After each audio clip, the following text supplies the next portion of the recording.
Hey guys, welcome back at it on the S10.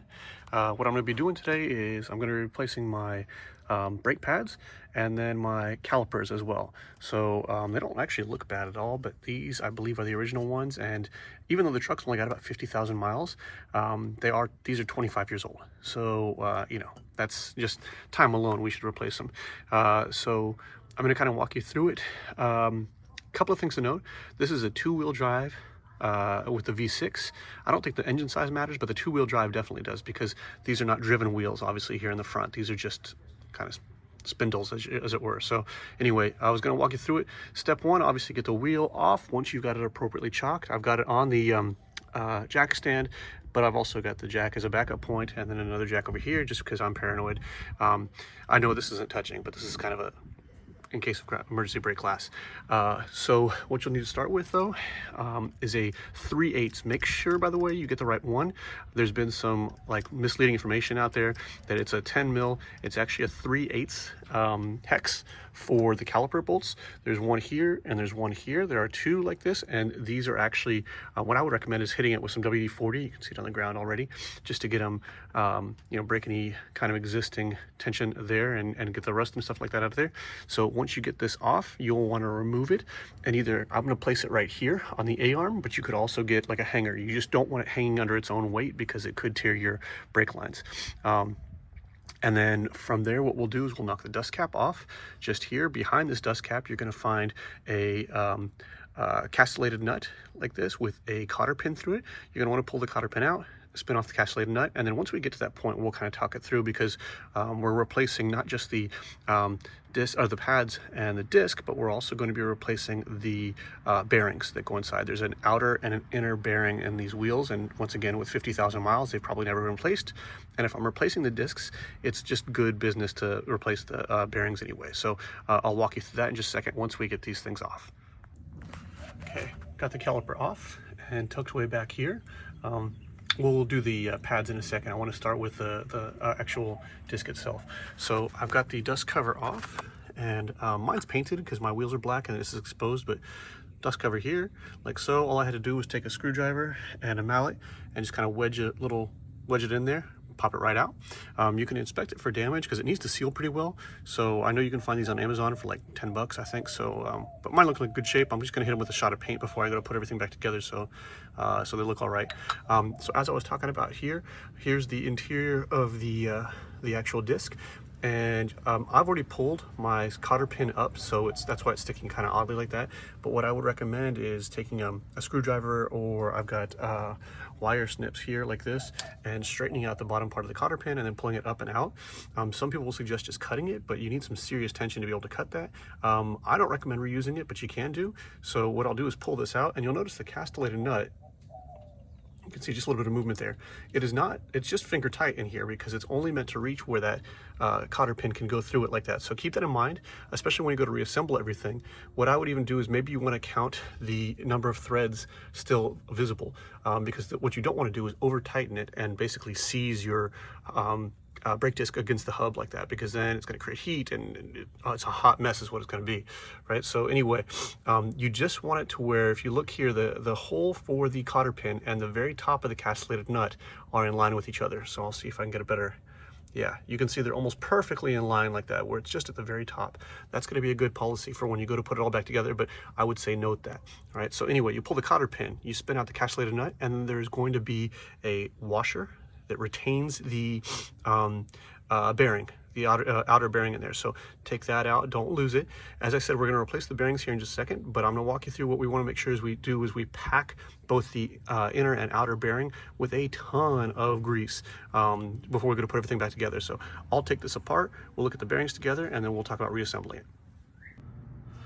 Okay, so some things about the hub. I actually cleaned all of it off. It had all sorts of old grease on it. I've now put some of the red tacky grease that's, I think, is really good. It's a Lucas Oil version.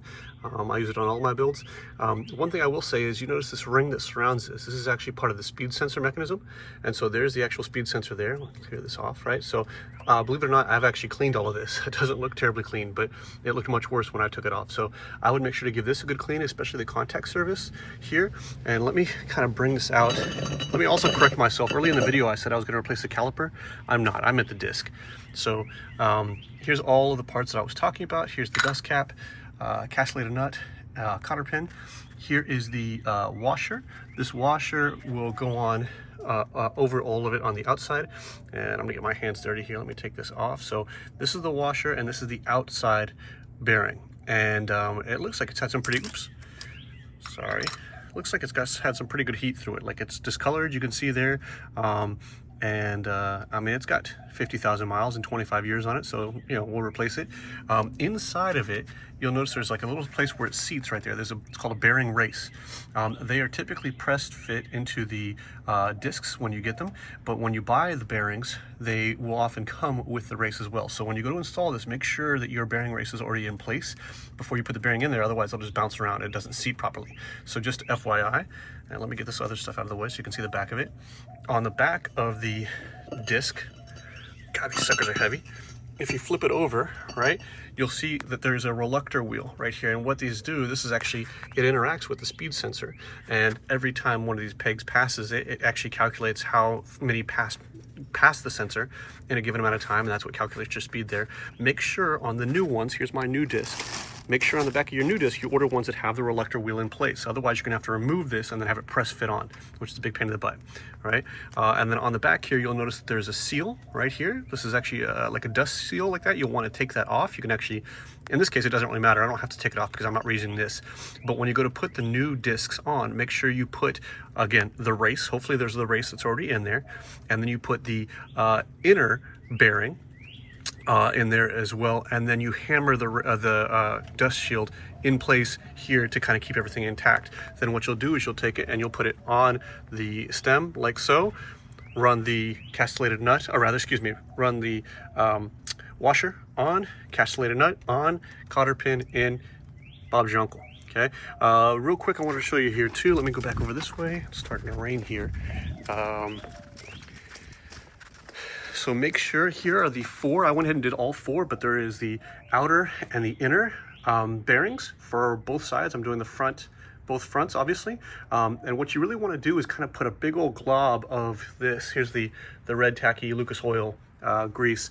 Put a big glob of it in your stomach. Oh, your stomach, gross. Your hand, don't eat it. Put it in your hand. And then you're basically going to try and pack as much as you can into the crevices of the bearing like this. And what you want to do is you want to get it to where it comes in through one side and will start to squeeze out the other sides. There's actually tools you can buy that's like it looks like a jar, but you actually squeeze, you pack the oil or the grease in there using the tool. But I always just put a big glob in my hand and then just drag it through. So there's really not anything such a thing as too much grease with these. You can always wipe off some excess if you need to, but you want to make sure it permeates all of the crevices in all of your bearings. So what we'll do in just a second is I will put the inner bearing in against the race, and then I'll hammer the seal in, right?